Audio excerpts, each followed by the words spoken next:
fuck you to the world every once in a while. You have every right to. You must practice being stupid, dumb, unthinking, empty. Then you will be able to do. Don't worry about cool.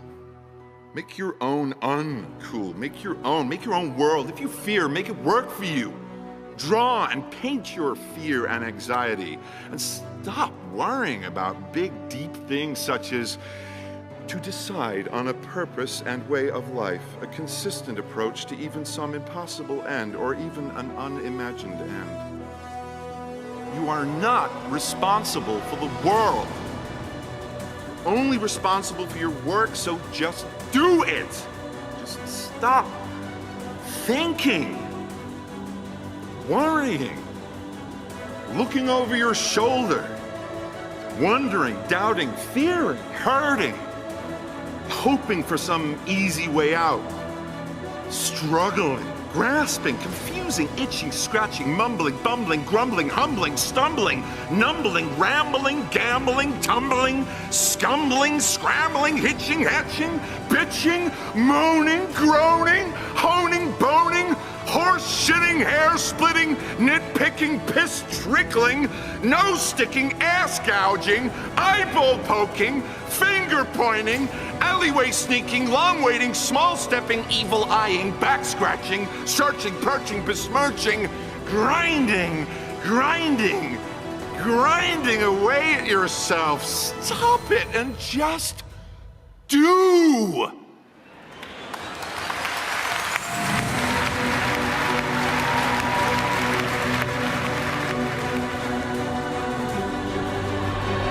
I came over here with absolutely nothing. I had $20 in the pocket and some sweaty clothes in the gym bag.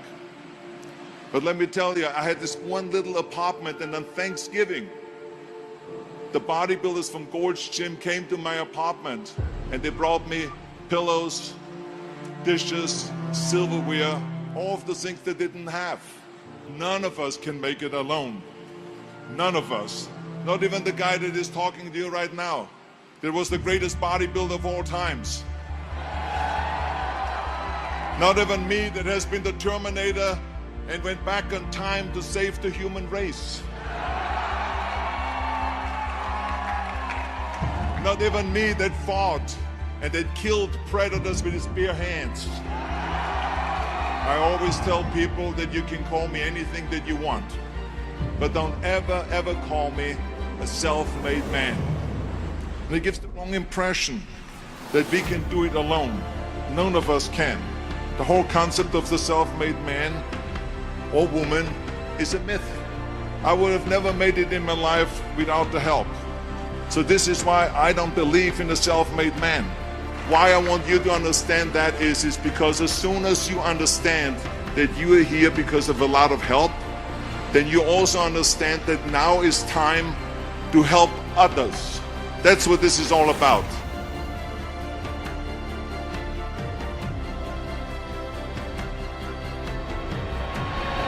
There's absolutely nothing special about her acting.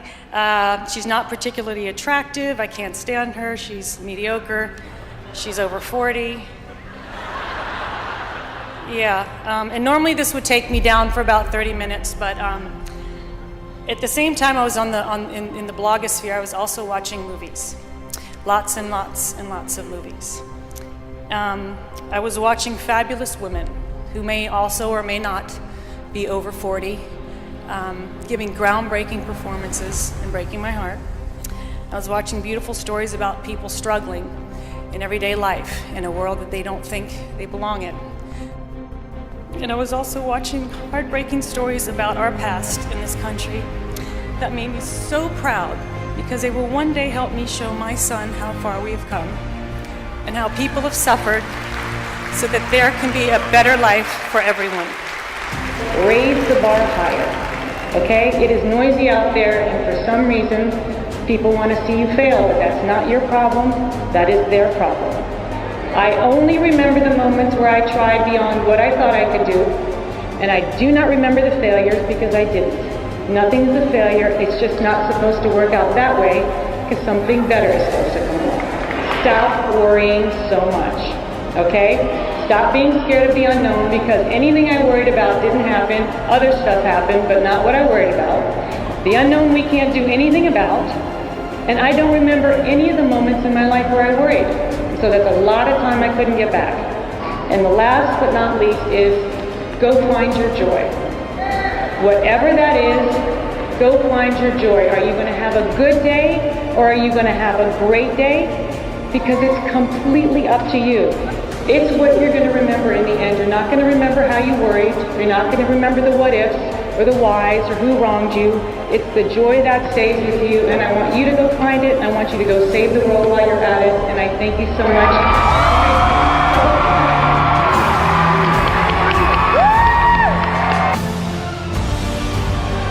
You take a drink with your friends, and somebody says, yeah, we should go skydiving tomorrow. And you go, yeah, we'll go skydiving tomorrow. Yeah, yeah. And you go, yeah. And everybody goes, yeah. So then that night you're laying in your bed and you just keep, and you're terrified. You keep imagining over and over again jumping out of an airplane, and you can't figure out why you would do that. You wake up the next day and you go, down, and you said where you were going to meet, and everybody's there. So you get in the van and you're like, oh my God. And your stomach is terrible. You can't eat and everything, but you don't want to be the only punk who doesn't jump out of this airplane. So you fly and you go up to 14,000 feet, and somebody opens the door, and in that moment you realize you've never been in a freaking airplane with the door open, and you're looking out down to death. And they say, on 3, and they say, 1, 2, and he pushes you on 2 because people grab on 3, and you go, and you fall out of the airplane, and in 1 second you realize that it's the most blissful experience of your life. You're flying. There's zero fear. You realize at the point of maximum danger is the point of minimum fear. It's bliss. Why were you scared in your bed the night before? What do you need that fear for? Everything up to the stepping out, there's actually no reason to be scared. It only just ruins your day. The best things in life on the other side of terror, on the other side of your maximum fear, are all of the best things in life.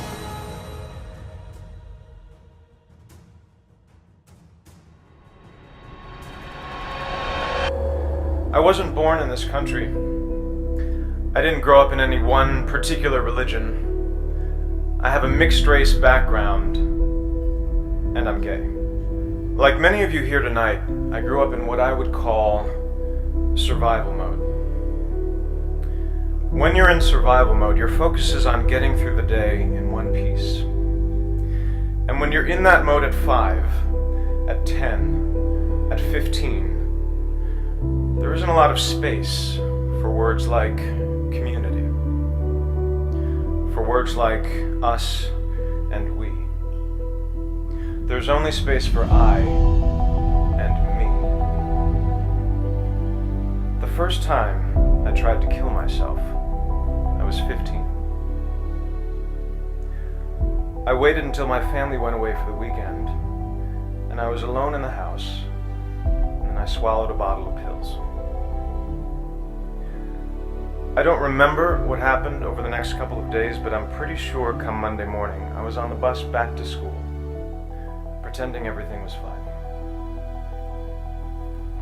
And when someone asked me if that was a cry for help, I say no, because I told no one. You only cry for help if you believe there's help to cry for. This letter, in which I speak my truth and integrate my small story into a much larger and more important one, is worth sending. I thought, let me be to someone else what no one was to me. Let me send a message to that kid, maybe in America, maybe someplace far overseas, maybe somewhere deep inside, a kid who's being targeted at home or at school or in the streets, that someone is watching and listening and caring. That there is an us, that there is a we, and that kid or teenager or adult is loved. and they are not alone.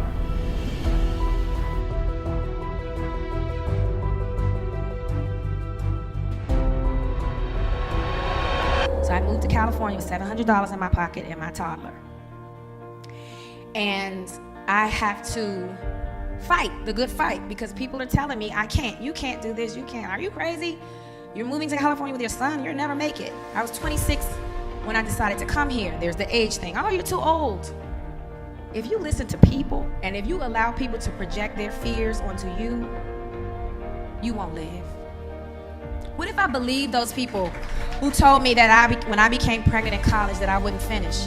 I walked across that stage with my son on my hip and I collected my degree, my diploma. I didn't hear the naysayers when they were like, you're too old to go to California. If you don't hit by 25, you're not gonna make it. I will be 46 this year. I am just touching the surface. I am just getting started. I wasn't born with a silver spoon in my mouth, you know. I had a passion, I had a dream, and I dived in and I went for my dream. And it all starts with you. You know, you're the temple and you have control. You're in a bad situation, it's up to you to get out of it. You can't give another human the responsibility of your happiness.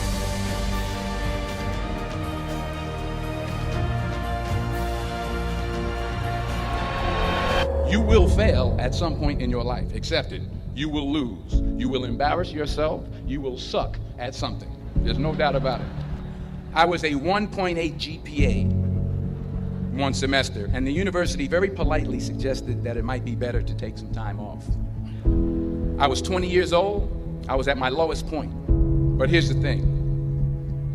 I didn't quit. I didn't fall back.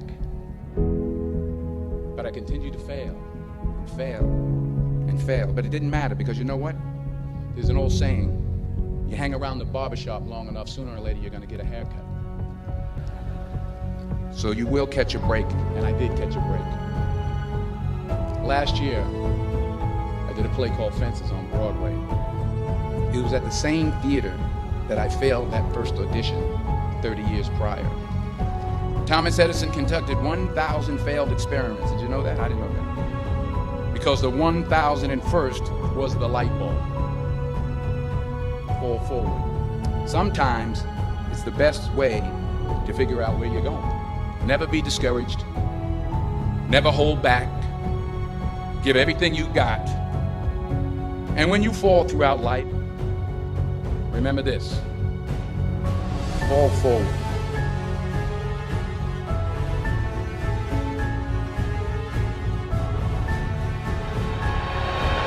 Had like $106 in the bank, and like I said, I had to sell my dog, and things were not looking very, very good. My $40 car had just blown up, so I was taking a bus to work. I had no film history, no real film knowledge. I was just working from, I guess, instinct, and I knew this was like the moment of truth. And they said, Sylvester, you ready? I said, no, but Rocky is. Because so often I had gone to fight films or sporting films. Yes, we're going to go out there, we're going to knock him out, you're going to win. I said, no, because I'm not going to win. I'm going to get destroyed. But if I can just be lucid, if I can still be standing on my feet, you know what? Then life isn't so bad. And I think, again, symbolically, at the very end of our lives, if we can still say, you know, we were never humbled, we were knocked down, but we got up, and I can say, I lived life with integrity, and I took all the blows, and I still prevailed. I think that's a good epitaph for anyone, and that's what I tried to capture in this film. But more importantly, you can't be alone. To really succeed, no man really is an island. When you find the right components in your life, the right people that gel with you, then you feel as though you're invincible.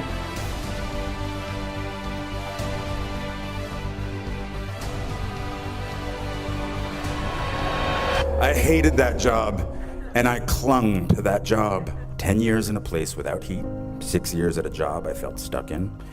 Maybe I was afraid of change. Are you?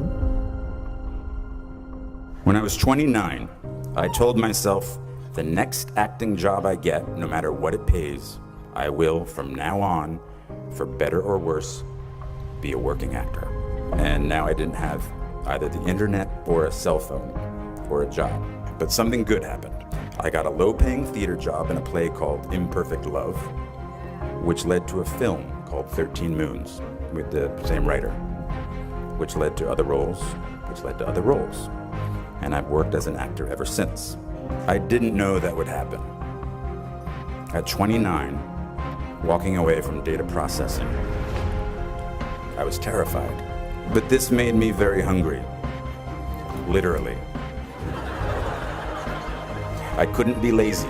Now, I tell this story because the world might say you are not allowed to yet. Please, don't even bother asking. Don't bother telling the world you are ready. Show it. Do it. Trust me. A rhythm sets in. Just try not to wait until, like me, you're 29 before you find it. And if you are, that's fine too. Some of us never find it. But you will. I promise you. Raise the rest of your life to meet you. Don't search for defining moments because they will never come. The moments that define you have already happened, and they will already happen again. Don't wait until they tell you you are ready. Get in there. I waited a long time out in the world before I gave myself permission to fail. What did Beckett say? Ever tried, ever failed. No matter. Try again. Fail again. Fail better. The world is yours. Treat everyone kindly and light up the night.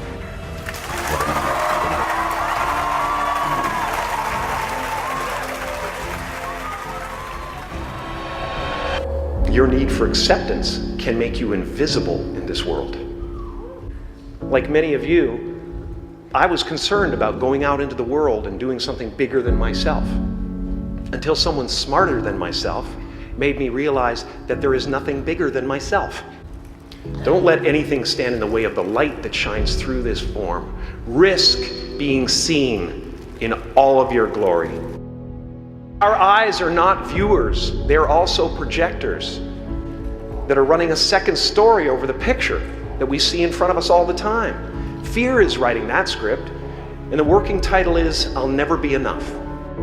Spend your whole life imagining ghosts, worrying about the pathway to the future, but all there will ever be is what's happening here, and the decisions we make in this moment, which are based in either love or fear. So many of us choose our path out of fear disguised as practicality. What we really want seems impossibly out of reach and ridiculous to expect, so we never dare to ask the universe for it. I'm saying, I'm the proof that you can ask the universe for it. I realized one night in LA that the purpose of my life had always been to free people from concern, just like my dad. I did something that made people present their best selves to me wherever I go. How will you serve the world? What do they need that your talent can provide? That's all you have to figure out. I can tell you from experience, the effect you have on others is the most valuable currency there is. You can fail at what you don't want, so you might as well take a chance on doing what you love. Relax and dream up a good life.